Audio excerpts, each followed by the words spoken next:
Empiezo a grabar la sesión para que puedan registrar su asistencia en el chat del Zoom. He ingresado hasta el momento a todas las personas que estaban en la sala de espera, ¿no? Como es de su conocimiento, pues ya las notas fueron subidas al SIUC y por lo tanto pues ya están en actas. Déjenme ver qué tal estuvieron las notas en este paralelo.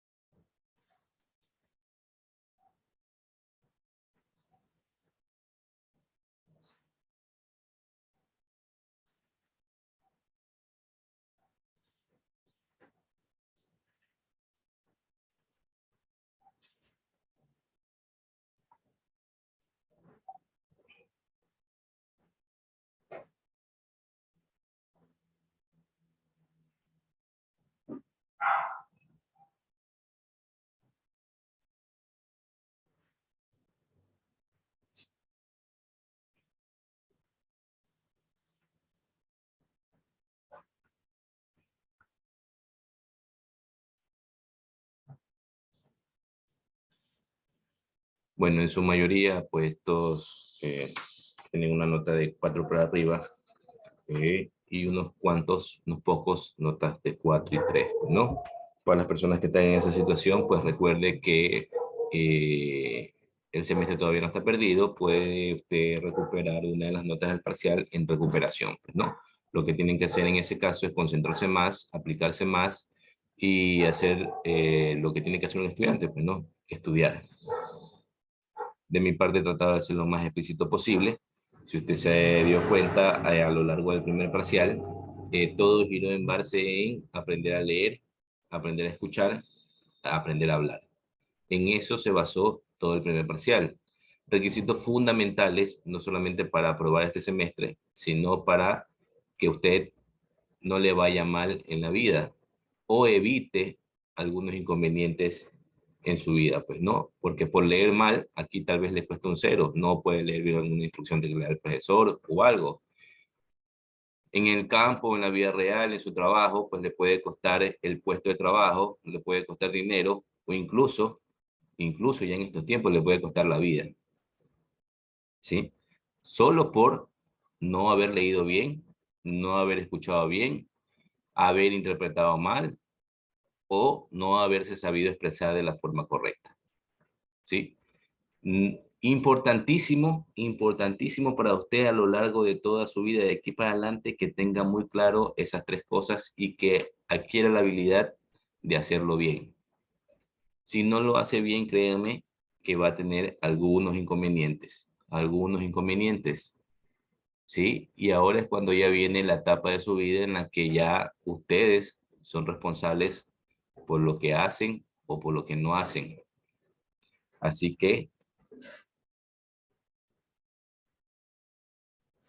aprenda a leer, a escuchar, a hablar, si es que todavía usted ve que tiene esa deficiencia, pues no. Bueno, al final del parcial, pues me gustaría escuchar algún comentario de algunos de ustedes, como una especie de retroalimentación, de repente qué piensa que se puede mejorar o está mal, para tratar de considerarlo, pues no dependiendo de lo que me digan. Vuelvo y repito, como una especie de retroalimentación, si alguien tiene algún comentario o algo que decir, lo escucho.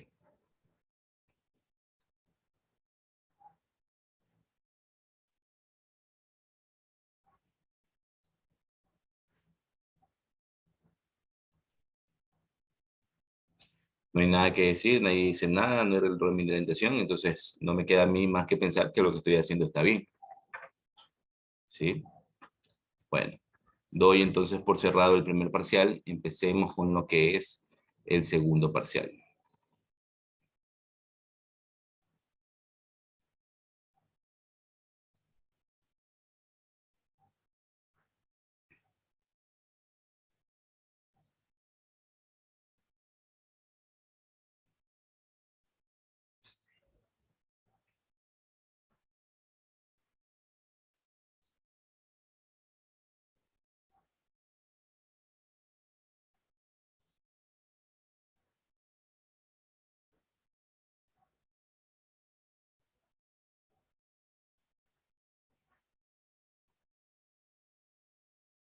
Listo, me confirman por favor si pueden ver las diapositivas.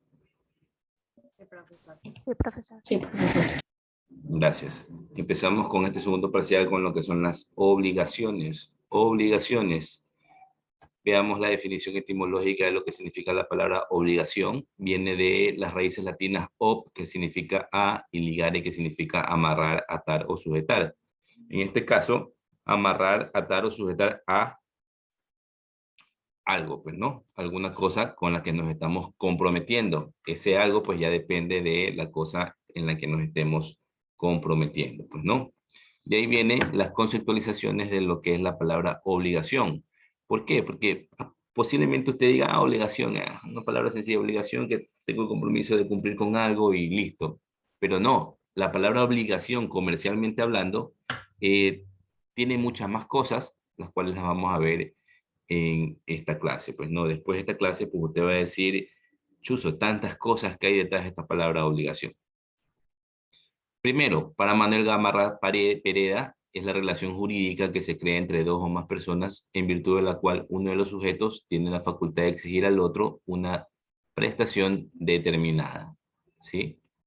Mientras que para Ricardo Uribe Holguín es el vínculo jurídico entre dos o más personas determinadas por virtud de la cual una de ellas, que es la parte deudora, han de hacer o no hacer o dar lo que es el objeto de la obligación a favor de la otra u otras, que es la parte acreedora. Como vemos, ambas definiciones son parecidas, ¿verdad?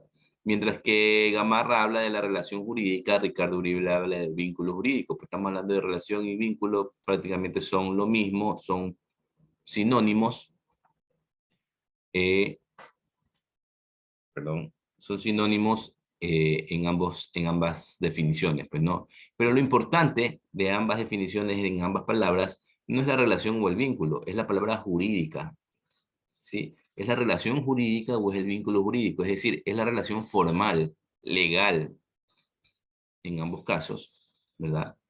Entre dos o más personas. ¿Cómo sé que la relación es formal o legal? Porque tiene que haber algún documento, ¿verdad? Un soporte, algo que con lo que yo pueda demostrar que la otra persona se comprometió conmigo o yo me comprometí a algo ante alguna ley en caso de que no lo cumpla, ante alguna autoridad en caso de que no lo cumpla.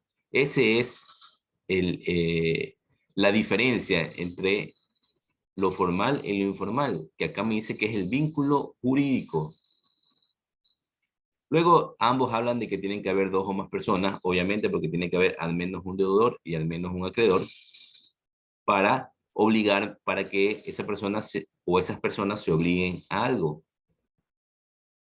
La diferencia es que Uribe parece que habla con un poquito más de conocimiento de causa porque dice han de hacer, de dar o de no hacer, ¿sí? Entonces, no es que lo dice por gusto, y más adelante vamos a ver por qué. A favor de la otra persona o el otro que dice exigir la prestación determinada, pues no. Entonces, ambos hablan de lo mismo, es una relación formal en la que intervienen dos personas, una parte deudora, una parte acreedora, donde hay una obligación de por medio en la que una persona se compromete con la otra a dar, hacer o no hacer algo, pues no.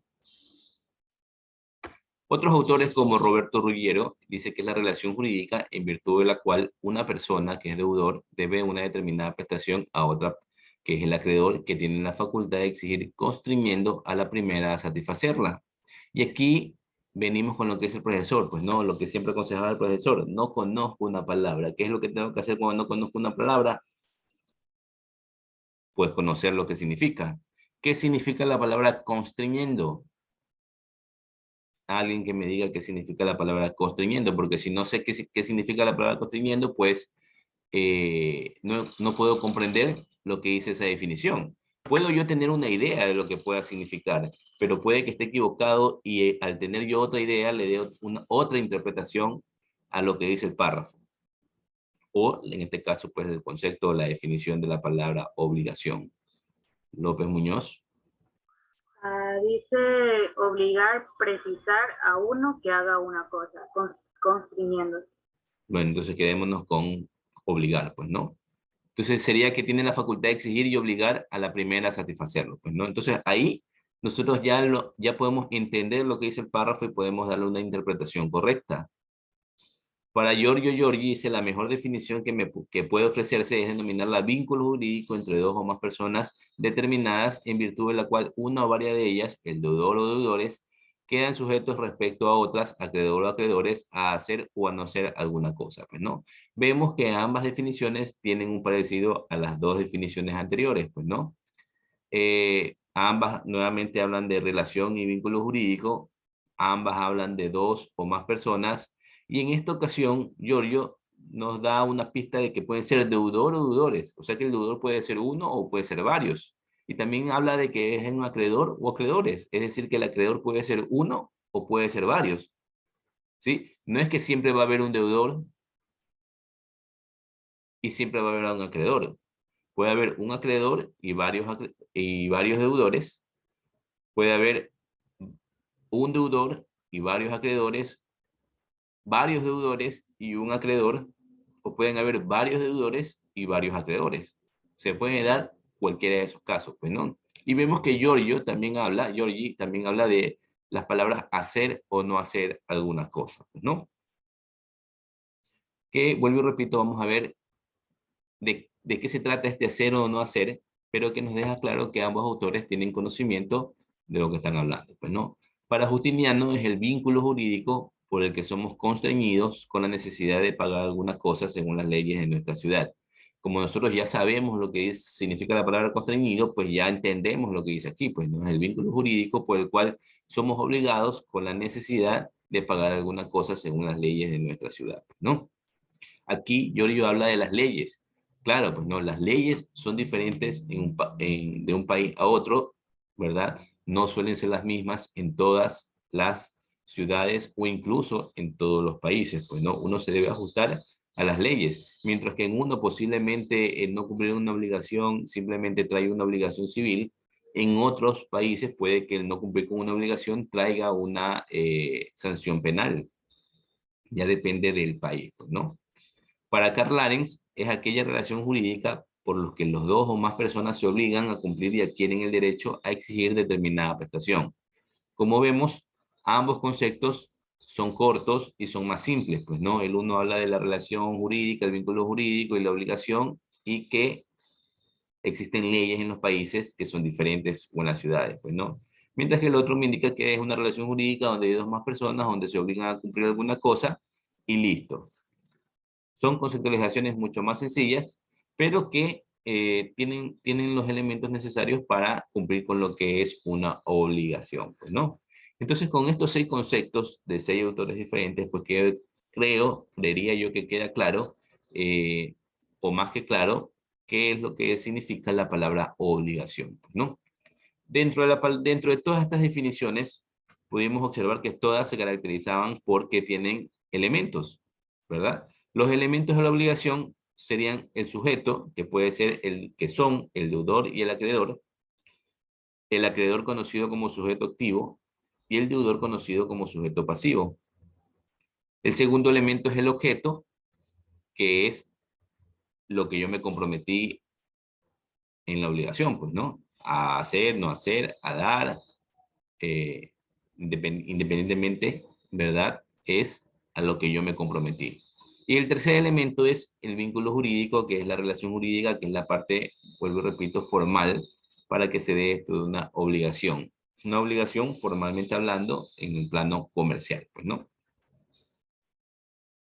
Ahora, mire lo que hemos sacado hasta el momento solamente de la palabra obligación.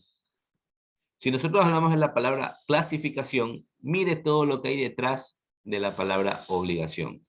Toda la clasificación que existe de esa palabra obligación. Yo me imagino, yo creo que hasta ahorita usted no tenía ni idea de todo lo que había detrás de esta palabra, pues, ¿no? Y simplemente la conocía como una simple palabra que significaba algo y listo.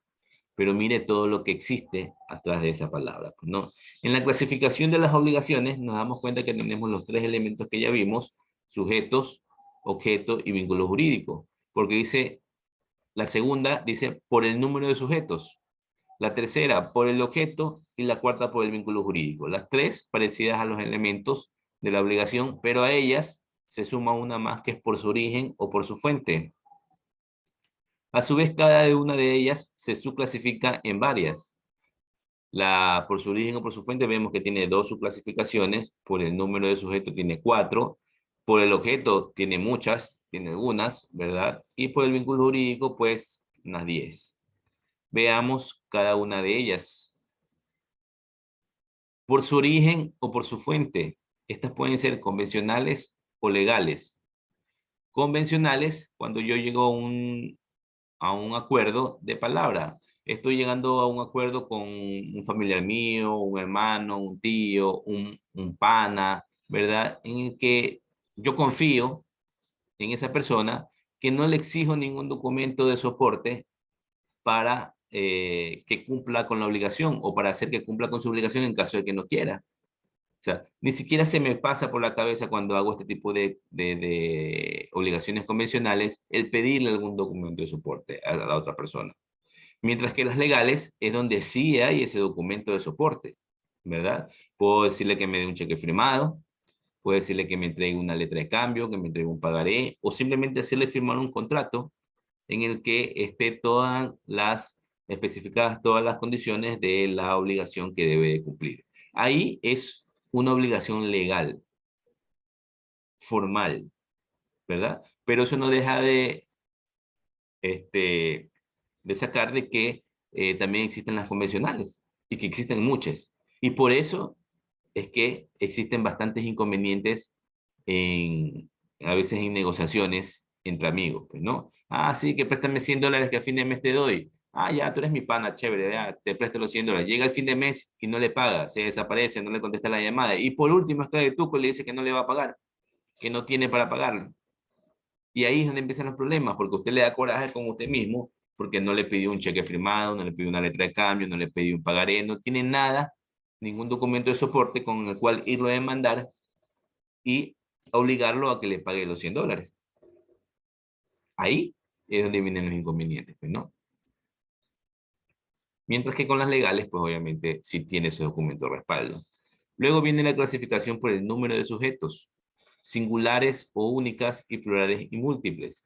Singulares o únicas, un deudor, un acreedor.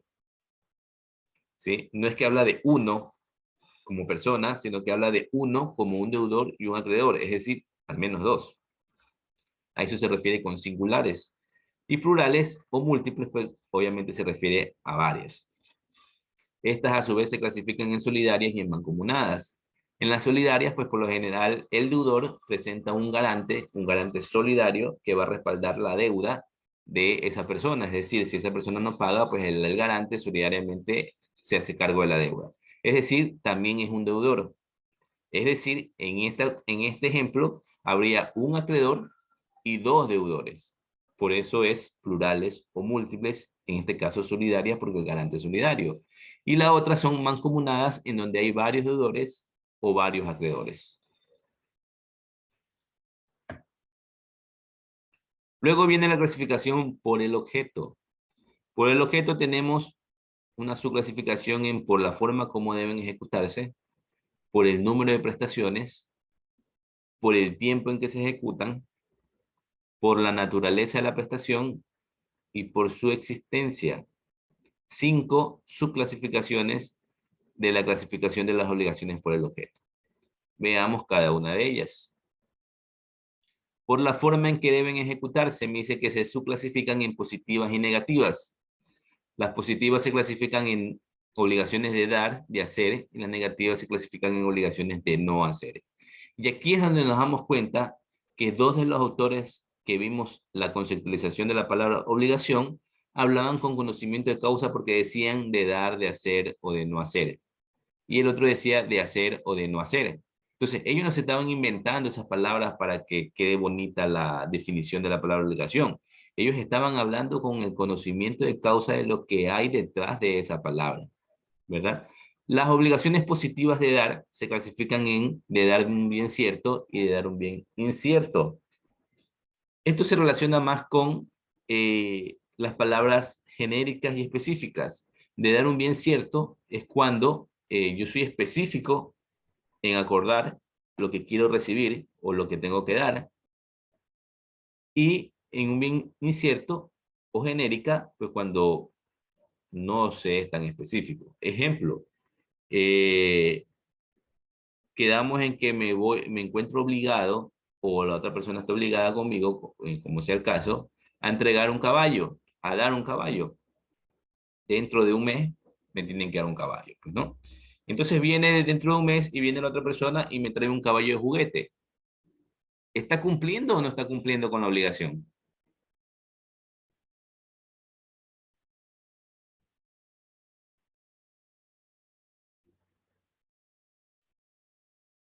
Sí, pero no fue del todo específico.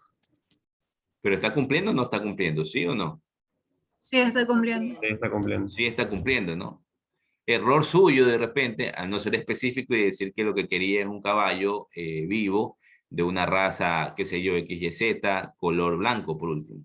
Ahí estoy siendo específico. Estoy siendo específico en lo que quiero recibir o estoy siendo específico en lo que yo tengo que dar, ¿verdad? Esa es la diferencia, ¿verdad? Entonces, en este ejemplo que yo he dado de que me entregan un caballo de juguete porque simplemente quedamos en que me tenía que entregar un caballo, ¿verdad? Estamos hablando de un bien incierto. ¿Por qué? Porque no se especificó claramente qué es lo que se quería recibir. Entonces yo no le puedo reclamar. Y ahí es donde vienen las estafas. ¿Por qué?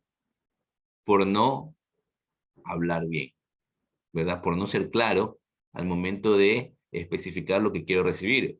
O por no escribir bien algo dentro del contrato. Porque si yo voy a firmar, hacer firmar algo, dentro del contrato debe decir específicamente qué es lo que quiero recibir para que no hayan estos malos entendidos o malos inconvenientes o en muchas ocasiones la otra persona de mala fe o con intención lo hace a propósito para estafarlo a uno. ¿Sí? Entonces, esa es la importancia y aquí es donde viene lo que en teoría debimos haber aprendido en el plan racial de leer bien, escuchar bien, hablar bien. ¿Sí? Porque después, como en ejemplos como que les pongo, nos puede traer inconvenientes. Luego están las obligaciones positivas de hacer. Estas se clasifican en obligaciones de medios, de resultados, fungibles o infungibles. Pues no, más adelante vamos a hablar más detalladamente de cada una de estas cosas. Ahorita lo que estamos haciendo es simplemente ver rápidamente en un golpe de vista pues lo que son las clasificaciones de las obligaciones. Y después vienen pues las obligaciones negativas de no hacer, que como su nombre lo indica, yo me comprometo a no hacer algo, pues, ¿no? A no hacer algo. Luego están por el número de prestaciones, simples o compuestas, la cantidad de veces que tengo que pagar para cumplir con la obligación. Están las simples, que obviamente solamente una, después están las compuestas, que son las conjuntivas y las disyuntivas. Las conjuntivas, pues, es un conjunto de prestaciones, y las disyuntivas, en las que a su vez se subclasifican en alternativas y facultativas. Pues no, las alternativas, siguiendo con el ejemplo que le di, pues yo le doy a escoger yo le doy a escoger al deudor que me puede traer un caballo blanco o un caballo negro. Le estoy dando dos alternativas. Él puede escoger entre una de esas dos alternativas. El problema está donde me trae un caballo café, porque no está dentro de las alternativas, ¿verdad?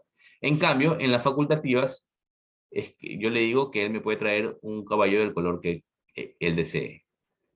Entonces, ahí le estoy dando la facultad de que él me trae un caballo de cualquier color. Lo estoy facultando al que él decida el color del caballo que me quiere entregar. A diferencia de las alternativas en las que yo lo condiciono, o le doy dos alternativas, y sobre esas dos alternativas, él debe de escoger una para cumplir con su obligación. Luego está por el tiempo en que se ejecutan. Y esta puede ser de ejecución inmediata, de ejecución continuada y de ejecución diferida. La de ejecución inmediata, como su nombre indica, pues es de inmediato que se debe cumplir la obligación. De ejecución continuada, estas pueden ser sucesivas o permanentes o pueden ser periódicas. Sucesivas o permanentes, la obligación que tiene el Seguro Social con los jubilados de pagarle su sueldo de aquí hasta que se mueran. Es una obligación permanente hasta que se muera el jubilado. Y periódica, cuando yo alquilo algún departamento, algún local y me comprometo a pagar mes a mes el arriendo. De ejecución diferida, cuando la obligación se difiere, ¿verdad? Me obligo hoy y tengo que cumplir con la obligación a partir después de 3 meses, después de 6 meses, después de un año, pues, ¿no? En esta última, un ejemplo claro es en las temporadas o en las épocas festivas de Navidad, Día de la Madre, etcétera, etcétera. Usted ve que esos almacenes electrodomésticos, créditos económicos, la ganga, ponen compre hoy y pague después de 3 meses, ¿verdad? En este caso sería compre hoy y pague en junio, ¿verdad? Y la gente contenta, ah, chévere, voy a comprar, no voy a pagar 3 meses. La gente cree que no va a pagar, ¿sí? Pero por esos 3 meses de gracia que le están dando, que usted no va a pagar ninguna cuota, le están cobrando intereses, ¿sí? Porque ellos, ¿qué es lo que están haciendo? Le están prestando dinero para que con ese dinero usted compre el electrodoméstico. Ellos no le están prestando el electrodoméstico. Ellos le están vendiendo el electrodoméstico. Lo que ellos hacen es prestarle dinero a usted para que con ese dinero les compre el electrodoméstico. Es un préstamo condicionado, por llamarlo de alguna manera. Sino que obvian esa parte. Aquí la gente, voy a ir a créditos autónomos a sacar un electrodoméstico a crédito. No es que saque el electrodoméstico a crédito, no está hablando con propiedad, ¿sí? Lo que está sacando a crédito es el dinero que le están prestando con la condición de que con ese dinero compre un electrodoméstico. Entonces, usted lo que debe no es debe es el electrodoméstico, usted lo que debe es el dinero. Si presta $1000, ¿verdad? Y usted durante 3 meses no paga $1000, le están cobrando intereses de esos 3 meses y lo que hacen es recargárselo a su cuenta y esa cuenta lo que hacen es dividírselas en cuotas. Y claro, usted no se da cuenta o no siente, pero está pagando intereses. Entonces, usted ya no paga los $1000, paga los $1000 más los intereses que le cobran normalmente el propietario de los $1000, más los intereses que le están cobrando por darle 3 meses para que no pague de gracia. ¿Sí? Entonces, ojo con ese detalle, ¿verdad? Bueno, si ya usted después de saber eso, igual decide comprar de esa manera, porque de repente no tiene el dinero, se le hace más práctico pagar mes a mes, aunque sea un poquito más, pues ya es decisión suya, pues no. Pero la cuestión es que conozca que no es tan bonito como ellos lo dicen, de que prácticamente le están regalando 3 meses, pues no. Luego viene por la naturaleza de la prestación, y por la naturaleza de la prestación se subclasifican en divisibles e indivisibles. Como su nombre lo indica, divisibles cuando se puede dividir la deuda o la obligación, indivisibles cuando no se puede dividir la obligación. En este caso yo no puedo entregarle primero la cabeza del caballo, las patas del caballo y después la cola del caballo. No se puede, no. En este caso, en el ejemplo que estamos manejando, es una obligación indivisible. Después vienen por su existencia. Están las obligaciones principales y las obligaciones accesorias. Puede que yo compre un televisor, ¿verdad? Pero todo televisor tiene que venir con su accesorio, que es el control remoto, ¿verdad? Todo televisor ahora tiene que venir con el control remoto. Incluso creo que hay algunos que no se prenden si no es con el control remoto. Entonces, está la obligación principal y está la obligación accesoria. Pues no, yo debo de ser específico en lo que quiero recibir o en lo que tengo que entregar en la obligación a la que me estoy comprometiendo. Pues no, hay obligaciones principales y hay obligaciones accesorias. Y finalmente, pues viene por el vínculo jurídico. El vínculo jurídico puede ser natural o puede ser civil, ¿verdad? El vínculo jurídico natural, en el que no pasa nada, el convencional, en que obviamente fue solamente de palabra y listo, ahí quedó. Y el civil se subclasifica en unilateral, bilateral, a plazo, con cargo, puras, condicionadas, y estas últimas en suspensivas y resolutorias, ¿sí? En el caso de las unilaterales, es cuando yo me obligo a algo, cuando yo soy el deudor y el otro es el acreedor, y nada más, ¿sí? Yo me obligo con él a entregarle $100, murió. Él no está obligado a nada, simplemente a recibir los $100. Yo soy el que me obligo a entregarle los $1000, o sea, la obligación es de una de las partes, que es el deudor. Pero está la otra, que es la bilateral, en la que ambas partes deben de hacer, entregar o dar algo. Ejemplo, CENEL, pues, ¿no? Usted va, pide la energía, usted se compromete a pagar mensualmente las las facturas de la energía eléctrica y ellos se comprometen a entregarle la energía eléctrica, pues, ¿no? Ahí hay una relación bilateral. Cuando usted hace un contrato con TV Cable, usted se compromete a pagarle mensualmente a TV Cable y TV Cable se compromete a darle el servicio de internet y de televisión por cable y de teléfono si usted hace el contrato, ¿no? Entonces, ambos entregan algo, pues, ¿no? Bilateral. A plazo, pues obviamente cuando se estima un plazo para cumplir con la obligación, un tiempo para cumplir con la obligación. Con cargo, cuando se cobra algún tipo de interés por el plazo que ha pasado para el cumplimiento de la obligación o por la demora en el cumplimiento de la obligación. Puras, cuando no existe ningún tipo de condicionamientos, y condicionadas, cuando sí existe algún condicionamiento. Estas se pueden clasificar en suspensivas y resolutorias. Suspensivas, si yo saqué el medidor en CENEL para la energía eléctrica y yo no pago, CENEL me corta la energía, me suspende la energía hasta que yo pague. Suspensivas, ¿verdad? Está el vínculo jurídico en que firmamos el contrato, en el que yo pedí el medidor, y eso trae implícito en que yo debo de pagar las facturas y si no las pago, pues viene CENEL y me corta la energía. Y resolutorias son las órdenes emanadas de un juez, ¿verdad? En la que dictamina que se debe cumplir la obligación, pues, ¿no? Y es de carácter inapelable. El juez le está ordenando que debe cumplir con la obligación. Claro, el juez le puede decir, bueno, tienes que cumplir con tu obligación, en 15 días le tienes que pagar los $1000 que te comprometiste, por decir algo. Es inapelable, él tiene que cumplir con esa resolución. O le puede decir, le paga en este momento los $1000 o le paga pasado mañana los $1000. Ya depende de la decisión del juez, pues, ¿no? Son resolutorias, son ordenatorias, básicamente, pues, ¿no? Ya está ahí esta primera parte de lo que son, de lo que es estas obligaciones en su clasificación. Importante que usted tenga conciencia de todo lo que hay detrás de esa palabra, pues, ¿no? No es simplemente, comercialmente hablando, una palabra y ya. Es una palabra que tiene algunas cosas que es necesario que usted conozca para evitar futuros inconvenientes más adelante, pues, ¿no? Vamos con lo que es la segunda parte de lo que son las obligaciones. Pues, ¿no? Un poquito más al detalle lo que hemos hablado de algunas obligaciones en esa clasificación, pues, ¿no? Esto podríamos clasificarlo como obligaciones 2, ¿verdad?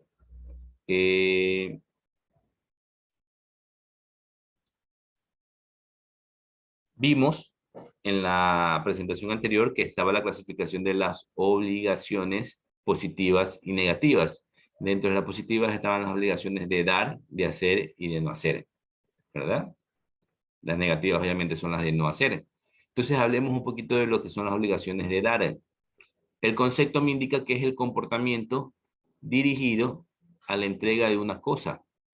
Como su nombre lo indica, tengo que dar algo, tengo que entregar algo, pues, ¿no? Entonces, la conceptualización que hace Luis Díez Picasso es simple y sencilla. Es el comportamiento dirigido a entregar una cosa. Listo. Para Ruggiero me dice que consiste en la transmisión de la propiedad u otro derecho real o en la entrega de alguna cosa en posesión, en uso o en depósito. Esta es una conceptualización ya un poquito más completa y compleja, ¿verdad? Dice, es la transmisión de la propiedad, porque yo le voy a dar algo que yo tengo a la otra persona. En posesión, en uso o en depósito. Pues no, en posesión cuando yo tengo algo, ¿verdad? Y se lo doy a la otra persona. En uso cuando yo estoy usando algo y se lo doy a la otra persona. O en depósito cuando yo tengo el efectivo y le estoy dando efectivo a otra persona. La palabra depósito se refiere a efectivo, pues, ¿no?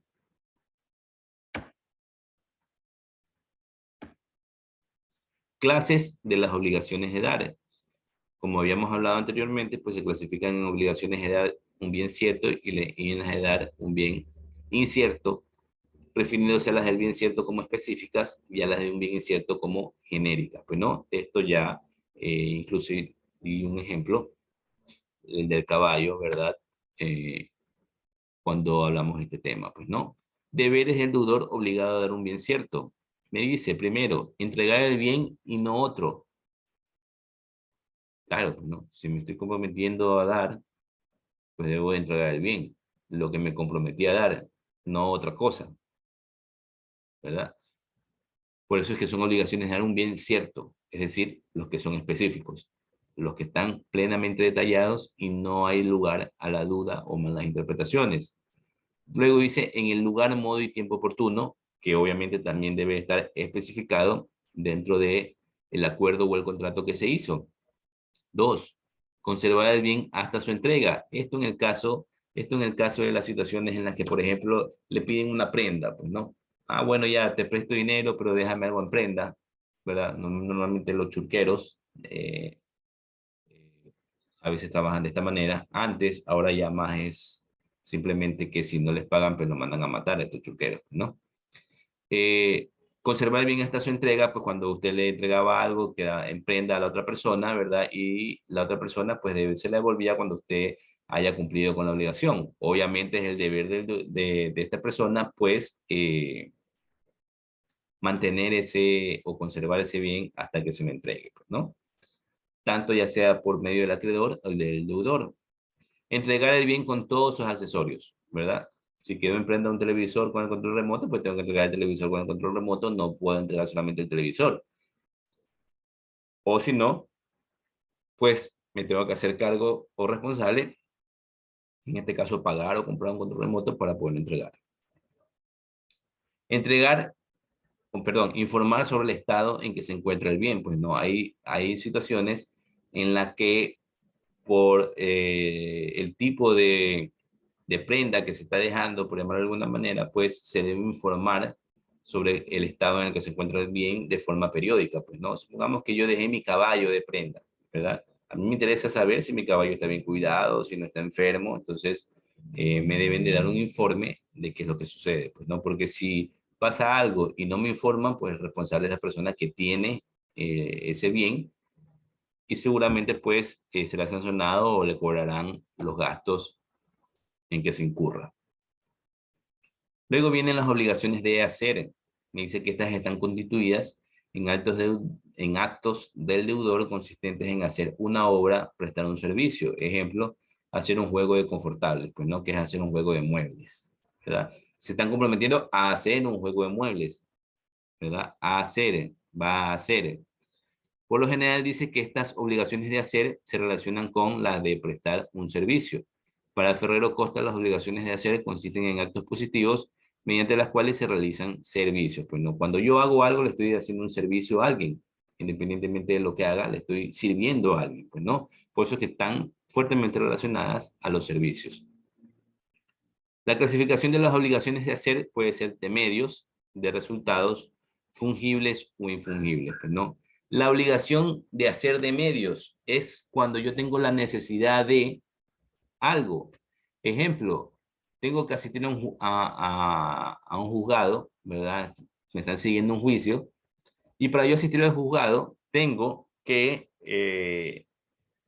llevar un abogado que me represente. Porque si no llevo un abogado que me represente, no, el juez no me deja estar ahí y perdería automáticamente el juicio. Entonces necesito contratar a un abogado para que me represente. Entonces voy y contrato un abogado. El medio para que no me voten del juicio, para que no me declaren perdedor el primer día, es el abogado. Otro ejemplo de medio, estoy enfermo y necesito curarme. ¿A qué medio recurro? Al doctor, ¿verdad? Para que me diagnostique. El medio es el doctor, por la necesidad de curarme porque estoy enfermo. El medio es el doctor. Entonces, estas son las obligaciones de hacer de medios. ¿Ellos qué me van a dar? Un servicio, ¿no? En el caso del doctor, el servicio de sus conocimientos para diagnosticarme. Y en el caso del abogado, el servicio del conocimiento de las leyes que él tiene para asesorarme en el juicio. De resultados. vamos con el mismo abogado. Cuando yo contrato al abogado, pero le digo que le voy a pagar si es que gana, y que si no gana, no le pago. ¿Sí? Entonces, estoy contratando sus servicios profesionales, obligaciones de hacer, pero está condicionado a el resultado que yo le estoy exigiendo. Te voy a decir, pero profesor, los abogados no trabajan de esa manera, pues el abogado inclusive muchas veces le pide plata por adelantado para comenzar a trabajar, etcétera, etcétera, etcétera. No en todos los casos. Ejemplo, en esta pandemia votaron a bastantes trabajadores y no los indemnizaron en su mayoría, pues, ¿no? O no les pagaron las utilidades que debieron darse. En muchas ocasiones votaron incluso a personas que ya tenían 15, 20 años trabajando y no les dieron ni un centavo de indemnización.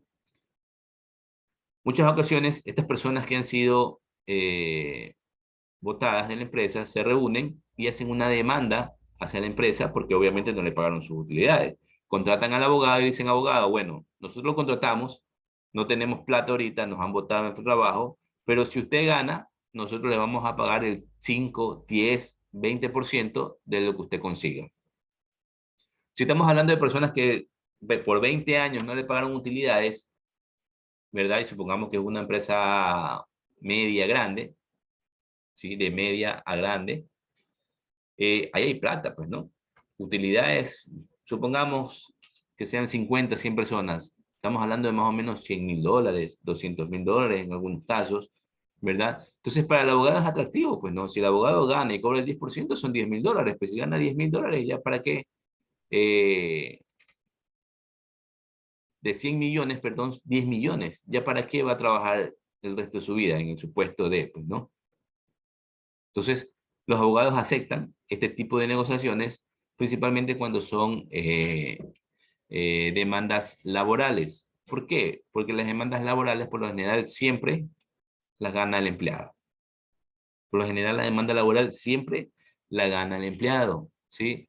Pocas, raras, ínfimas son las veces en las que el empleador gana, ¿no? ¿Por qué? Porque la mayoría de los empleadores, pues, siempre andan buscando la forma de esquivar, pagar lo que la ley exige al trabajador. Y siempre por ahí hay errores, y de esos errores, pues, se agarran los abogados para ganar sus demandas, pues, ¿no? Casos conocidos, pues, tengo entendido que la Cemento Nacional hace varios años ganó una demanda y le dieron más de 120 millones a sus empleados. Actualmente conozco que la Cervecería Nacional también tiene una demanda de sus trabajadores en la que incluso ya en un juzgado se determinó de que deben de pagar 90 millones a los empleados más el IVA. Todavía no se los pagan. Entonces, sí existen este tipo de obligaciones de hacer de resultados, pues, ¿no? Cosa que no sucede con el doctor, porque yo no voy al doctor y le voy a pagar la consulta y le voy a decir, si me cura le pago y si no me cura no le pago. Pues eso no aplica para el ejemplo del doctor. Pues, ¿no? En el caso del doctor, lo que le estoy pagando la consulta es para que me diagnostique, independientemente si me cura o no me cura, pues, ¿no? Luego vienen las fungibles e infungibles. Y aquí tenemos dos palabras que también seguramente sé que no las conocen. ¿Qué significa la palabra infungible? Alguien que me indique qué significa la palabra infungible.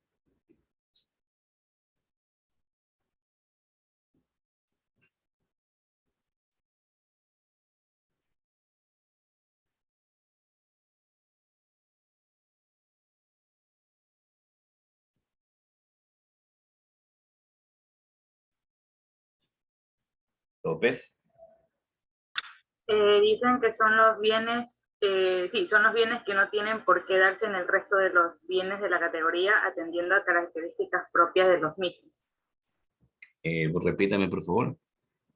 Dice, los bienes infungibles son los que no tienen por qué darse en el resto de los bienes de la categoría, atendiendo a características propias de los mismos. Un libro dedicado por su autor. No me dice nada, no me dice nada de esa definición. ¿Algún otro significado? Choice.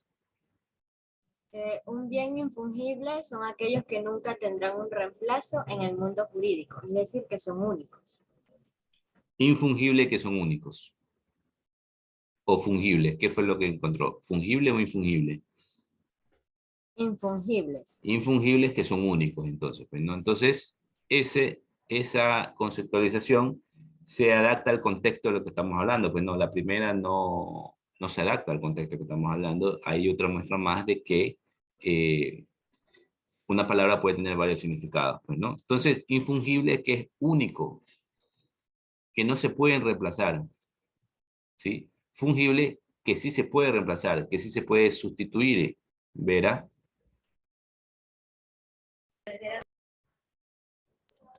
Bueno, profesor, yo escuché tengo otra definición. Dice que los bienes infungibles son aquellos que pueden reemplazarse por otros, que tienen igual características, no tienen cualidades especiales que te hagan preferir uno sobre otro. Ok, se relaciona con lo que acaba de hablar la señorita, pues, ¿no? Ejemplo de las fungibles. Yo contrato un albañil para que me haga una pared, ¿verdad? La obligación es que me haga la pared. Quedamos en que viene el otro día y me va a hacer la pared, pues, ¿no? Resulta que el siguiente día no viene el albañil que contraté, sino que ese albañil ha enviado a su hermano, a su papá o a otra persona a hacer la pared. Viene esa persona, hace la pared y ha cumplido con la obligación. Yo no le puedo decir nada al albañil. El albañil se comprometió a hacer la pared y él ha hecho la pared. Por medio de otra persona, sí, que mandó a otra persona, sí, pero en ninguna parte del contrato decía que él tenía que hacer la pared. Él se comprometió fue a hacer la pared, pero no necesariamente él como persona, ¿verdad? Entonces, es reemplazable, ¿sí? Es reemplazable la persona que haga la obligación. Lo importante es que cumpla con la obligación, fungible. El infungible es cuando no puede reemplazarse o sustituirse a esa persona para hacer esa obligación. Ejemplo, cuando contratan a un futbolista, lo contratan a Messi en el Paris Saint-Germain. Messi no puede mandar al papá, al tío a entrenar por él. Messi no puede mandar al papá, al tío, al amigo a que juegue el fin de semana contra el Lion de no sé dónde, contra el Real Madrid, ¿verdad? No puede mandar al amigo a jugar por él, pues no, tiene que jugar él. El contrato que hizo es para que juegue él, para que entrene él, para que él preste sus servicios al equipo de fútbol. No puede ser reemplazado. No puede ser reemplazado en el que él es el que tiene que ejecutar el juego, pues, ¿no? O jugar. Dentro del campo de juego sí pueden ser reemplazados cambiándolo, pues no, pero ni así creo que lo cambian mucho, ¿verdad? Pero en lo referencia al contrato que él tiene, él es el que tiene que entrenar y el que tiene que jugar. No se lo puede sustituir. Creo que ahí quedaría claro la partecita esta de la clasificación de medios de resultados fungibles e infungibles, pues no. Luego vienen las características de las obligaciones de hacer. Dice que hay dos, el plazo y el modo. El plazo obviamente es el tiempo en que deben de ejecutarse. Y hay varias clases de plazo. El plazo convencional, el plazo legal y el plazo judicial. El convencional, usted ya sabe que es un acuerdo verbal de palabra, ¿sí?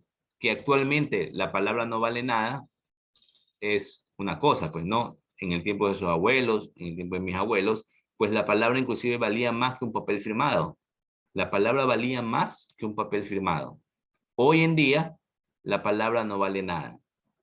Más vale el papel firmado que la palabra.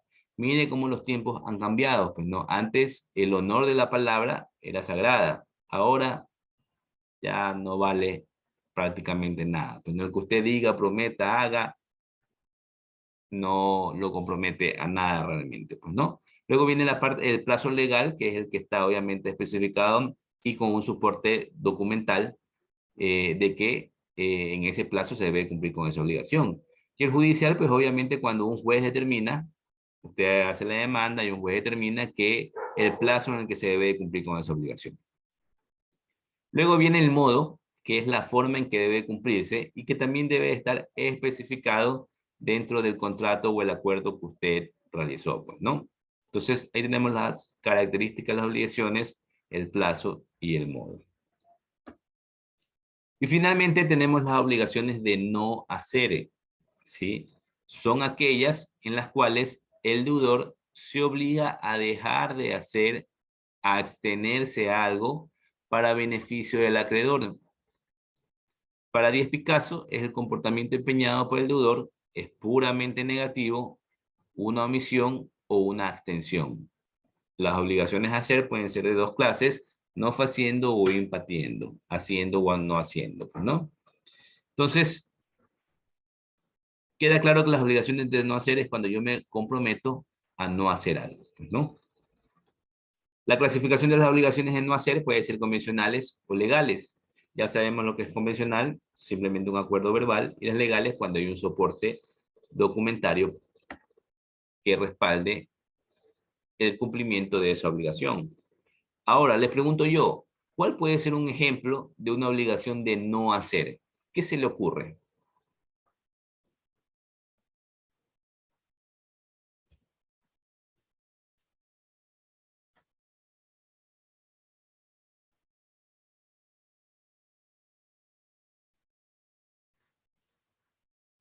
Que en algún contrato entre un trabajador y su jefe conste que al renunciar no cobre lo que es la indemnización. Eso es ilegal, ojo, eso es ilegal.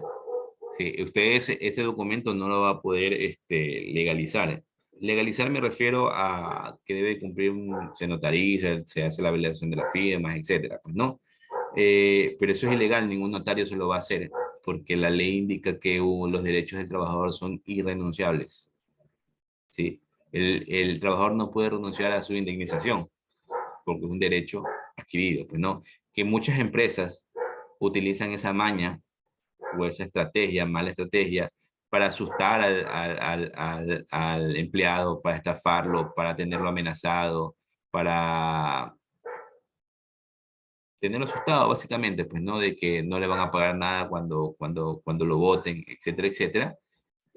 Simplemente es una maña, ¿verdad? Usted incluso firmando ese documento, puede usted hacer una denuncia, demandarlo cuando lo voten y demandar porque no lo han liquidado. Así el empleador saca un papel que diga que usted voluntariamente renunció a la iniciación, eso no sirve. Nadie se lo va a aceptar, ¿sí? Para eso hay que conocer las leyes y para eso hay que leer bastante, pues, ¿no? Para que ustedes tengan ese conocimientos que podrían llegar a ser inclusive hasta de cultura general, ¿sí? Lean bastante lo que tiene que ver con el Código de Trabajo. Hay muchas cosas que los empleados no saben y que son sorprendidos por malos empleadores, pues, ¿no? En ese caso no aplicaría su ejemplo porque no es un ejemplo legal, por llamarlo de alguna manera, pues, ¿no? ¿Alguna otra persona? O no sé si queda clara la explicación que di de ese ejemplo que me dieron. Está claro, profesor, gracias. Ok. ¿Algún otro ejemplo? Tal es el caso del empleado de no ir a trabajar, ya que el empleador se beneficia del servicio de sus empleados. A ver, esa no la entendí bien. El empleado se compromete a no trabajar, pero para eso O lo sea, contratan. no, exacto, pero en este caso el empleado se abstiene a no hacer algo. Pero ese es el ejemplo que estoy pidiendo. Pues, ¿a qué se extiende, por ejemplo, un empleado a no ser? Ese es el ejemplo que estoy pidiendo. Choice. Podría ser un ejemplo entre un arrendador y un arrendatario, donde el arrendatario le indique al arrendador que lo obligue más que todo a no poder instalar un bar en el local que éste le haya alquilado. Perfecto, sí, es un ejemplo válido, ¿verdad? Hay muchos dueños en los locales o departamentos que inclusive dentro de las cláusulas del contrato le dicen que no puede tener mascotas, ¿verdad? Entonces, usted en el momento que firma ese contrato, usted se está obligando y se está comprometiendo a no llevar mascotas al departamento o a no, en este caso, transformar el local en un bar, como dice la señorita en el ejemplo, o a no hacer cualquier cosa. Pues no hay inclusive unos que dicen que no permiten niños, ¿verdad? Entonces, ahí se está usted obligando a no hacer algo. Ejemplos de esto sí hay, ¿sí? Lo que pasa es que hay que pensar un poquito, pues no. En lo referente los empleados y empleadores, un documento que sí es válido cuando lo quieren contratar, y esto lo hacen las empresas medianas y grandes, por lo general es que cuando le hacen firmar el contrato, también le hacen firmar un contrato de confidencialidad, ¿sí? Un contrato de confidencialidad. ¿Qué es el contrato de confidencialidad? Es un contrato en el que usted acuerda no dar información correspondiente a la empresa a terceras personas que no tengan nada que ver con ella. ¿Sí? Usted se compromete a no dar información. Y obviamente si da información, ese contrato valida a la empresa para hacer una denuncia o una demanda a usted. Y pues obviamente pues eso trae sus sanciones y multas correspondientes, ¿no? Usted se compromete al firmar ese contrato de confidencialidad a no divulgar información de la empresa a terceras personas, ¿no? Eh, claro, usted está en la libertad de firmarlo o no firmarlo. Perdón, de firmar o no firmar, es voluntario. Seguramente si no firma, pues obviamente no lo van a contratar, pero en todo caso usted tiene la potestad de aceptar o no aceptar esa condición. ¿Sí? Obviamente lo hacen las medianas y grandes empresas para que de repente el empleado no divulgue los procesos que tiene esa empresa para elaborar un producto, por ejemplo, o la receta que en Coca-Cola para hacer la bebida gaseosa, o qué sé yo, en las comidas, pues no, en el Kentucky, cómo hacen para dorar el pollo de esa manera, etcétera, etcétera, etcétera. Pues no hay varias cosas que las empresas deben de cuidar su o deben de tener en secreto sus recetas para que no se las copien, básicamente, pues, ¿no? Entonces, esos son ejemplos de obligaciones de no hacer, pues, ¿no? Entonces, hasta aquí nos vamos a quedar el día de hoy, hasta las obligaciones de no hacer con respecto a toda esta clasificación, todos estos elementos, todas estas conceptualizaciones que hemos visto de las obligaciones. Y que yo estoy seguro que antes de esta clase, pues usted no tenía conciencia de todo lo que había detrás de esa palabra, pues, ¿no? Entramos entonces a la etapa de tutorización en donde si tienen alguna consulta, por favor este es el momento para que me la hagan con respecto a lo que hemos hablado el día de hoy.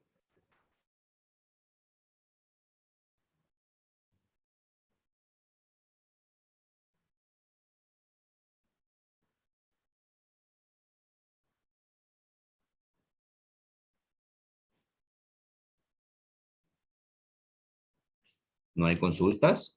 Profesor, disculpe que me interrumpa. Dígame.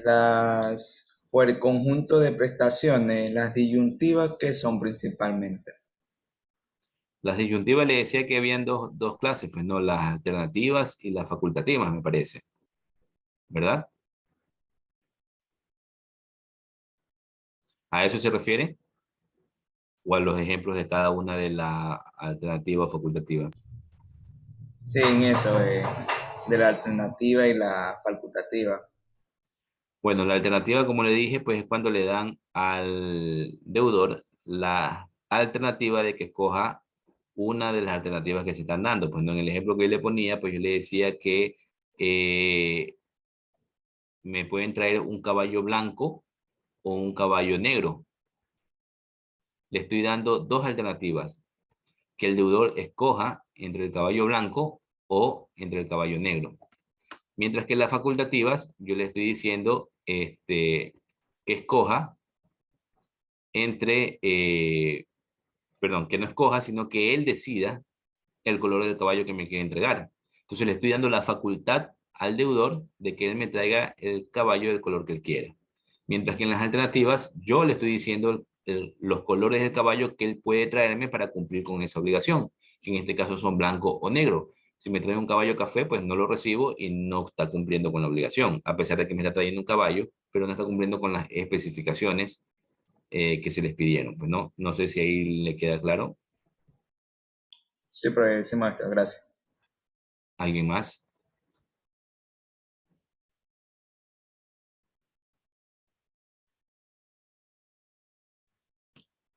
Bueno, si nadie más tiene consultas, vamos con el Moodle. Les aviso en el momento que ya esté la actividad para que la realicen, la consulta.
Listo, ya se debe mostrar en el Moodle la consulta con la fecha de hoy, 04/02/22. Recuerde que ya estamos en el segundo parcial, por lo tanto, eso debe estar en el bloque académico segundo parcial en la sección de tutorización.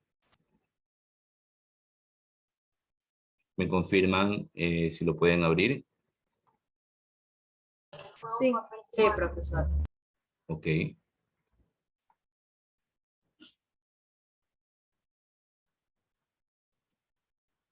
Tienen 3 minutos para responder. Para quienes no lo hayan visto, pues estamos en... Este es el bloque académico primer parcial, ya terminó. Estamos en el segundo parcial. Sección tutorización, consulta 04/02/22.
Listo, ya pasaron los 3 minutos. Veamos qué es lo que respondieron.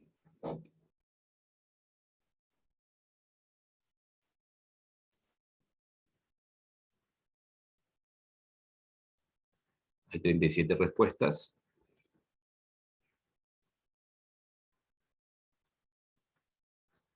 26 han respondido incierta, 11 han respondido cierta y 4 son sin contestar. Amaguaya está retirado, Gómez no está presente, Jurado no está presente. Les recuerdo que cada consulta es una actuación en clase y que es calificada también, pues no como parte de la nota del parcial. Bueno, la mayoría ha respondido incierta y la respuesta es correcta. En el ejemplo, la obligación sería incierta porque se está diciendo que entrega una lacto nada más, pues, ¿no? Entonces, igual que el caballo, yo puedo coger y entregarle una lacto de juguete y así estaría cumpliendo con la obligación.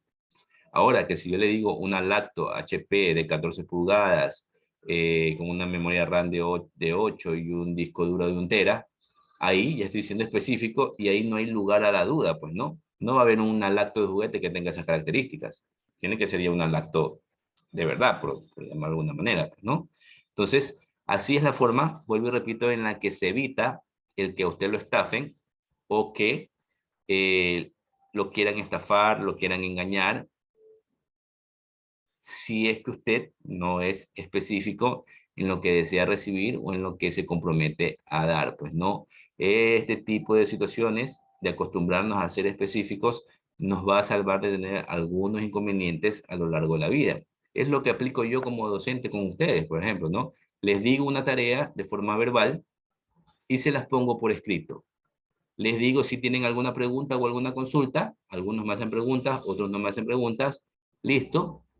Y después si alguien me quisiera decir, después del vencimiento de la tarea o cuando ya está calificada, no, profesor, es que no entendí que usted quiso decir eso, o me confundí, o alguna excusa, está, pues, primero está el video de la grabación de la clase en la que le expliqué. Segundo, está por escrita en la asignación la tarea como la quiero. Entonces, no hay lugar a dudas. Entonces, ya usted se queda, ¿qué puedo hacer? No puedo reclamar nada, pues no tengo herramientas para poder reclamar, porque el profesor, al ser específico, me ha bloqueado todo tipo de excusa, pues, ¿no? Entonces, no me queda más a mí que, o a usted como estudiante, que resignarse, puesto que no leyó, entendió, comprendió o escuchó bien la tarea como era, pues, ¿no?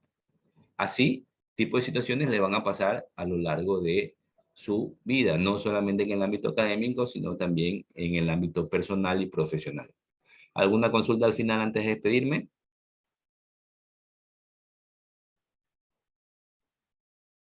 Nos vemos la próxima semana entonces. Pasen bien. Recuerden estudiar clase a clase. El material será subido al Moodle. Hasta luego. Hasta luego, profe. Gracias. Gracias. Profe. Chao, maestro.